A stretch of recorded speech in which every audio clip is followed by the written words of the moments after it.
Hi అండి, నమస్తే. నా పేరు శివకుమార్. నేను మీ ప్రాథమిక వైద్యుని. మీకు ఆరోగ్యం పట్ల ఎటువంటి డౌట్స్ ఉన్నా నాకు మెసేజ్ చేయండి. నేను వివరంగా మీకు యొక్క సమస్యను బట్టి వివరిస్తాను. ఈరోజు కిడ్నీ కోసం మనం తెలుసుకుందాం.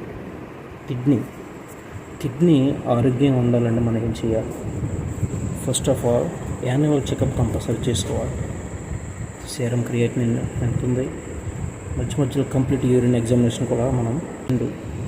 వాటర్ ఇంటేక్ కిడ్నీకి చాలా అవసరం.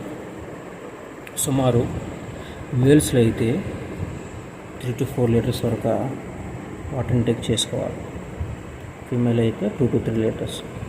ఎందుకంటే వాటర్ ఎక్కువ తాగడం వల్ల యూరిన్ ద్వారా ఒక ఇన్ఫెక్షన్ అనేది బయటికి వెళ్ళిపోతూ ఉంటాం. మూడవది, మనం ఫిట్గా ఉండాలంటే సమ్ ఎక్సర్సైజెస్ అవి చేసుకుంటూ ఉండాలి.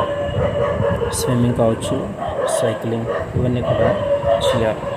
ఫోర్త్ వన్, లిమిట్ సాల్ట్ ఈ రోజుల్లో చాలామంది భయంకరంగా తింటున్నారు.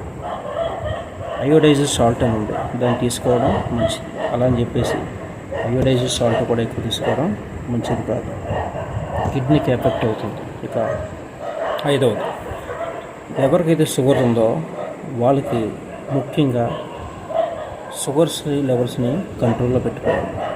ట్యాబ్లెట్ టైం టు టైం వేసుకోవాలి. రెగ్యులర్గా షుగర్ లెవెల్స్ని మానిటర్ చేసుకోవాలి. Sugar levels up and down పైన అయితే కిడ్నీ ఎఫెక్ట్ అనేది జరుగుతుంది. యాజ్ వెల్ యాజ్ బీపీ కూడా.